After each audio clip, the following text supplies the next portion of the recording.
Do you solemnly swear to tell the truth, the whole truth, and nothing but the truth, so help you God? He said, God. Director Comey, you're I now called under oath. ACLU.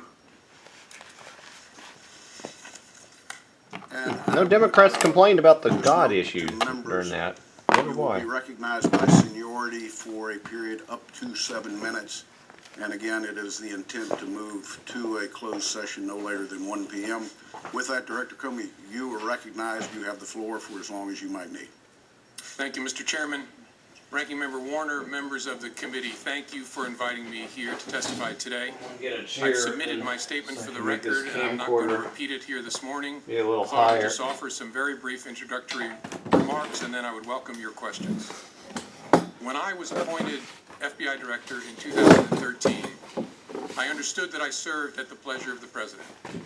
Even though I was appointed to a 10-year term, which Congress created in order to underscore the importance of the FBI being outside of politics and independent, I understood that I could be fired by a president for any reason or for no reason at all. And on May the 9th, when I learned that I had been fired, for that reason, I immediately came home as a private citizen. But then the explanations, the shifting explanations, confused me and increasingly concerned me. They confused me because the president and I had multiple conversations about my job, both before and after he took office. And he had repeatedly told me I was doing a great job and he hoped I would stay. And I had repeatedly assured him that I did intend to stay and serve out the remaining 6 years of my term.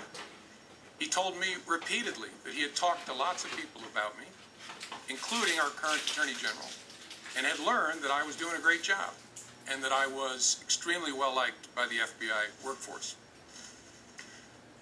So it confused me when I saw on television the president saying that he actually fired me because of the Russia investigation, and learned again from the media that he was telling privately other parties that my firing had relieved great pressure on the Russia investigation.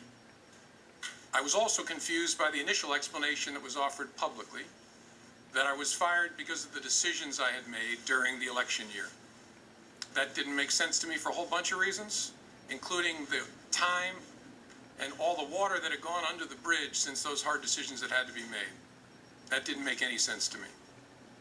And although the law required no reason at all to fire an FBI director, the administration then chose to defame me, and more importantly the FBI, by saying that the organization was in disarray, that it was poorly led, that the workforce had lost confidence in its leader.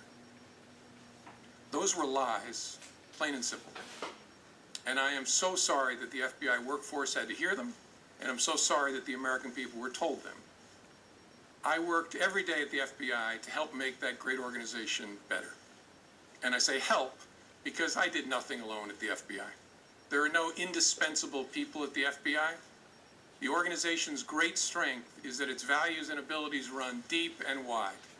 The FBI will be fine without me. The FBI's mission will be relentlessly pursued by its people, and that mission is to protect the American people and uphold the Constitution of the United States. I will deeply miss being part of that mission, but this organization and its mission will go on long beyond me and long beyond any particular administration. I have a message before I close for my former colleagues of the FBI. But at first I want the American people to know this truth. The FBI is honest. The FBI is strong. And the FBI is and always will be independent.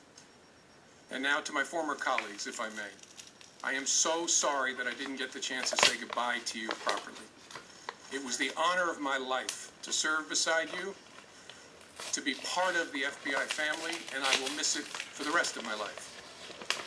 Thank you. Yeah, but if Washington, D.C. is still in control of them, it doesn't matter if they are honest. Do that good as long as just like with the Sinarf brothers and other terrorist acts. Director, thank you for that testimony, both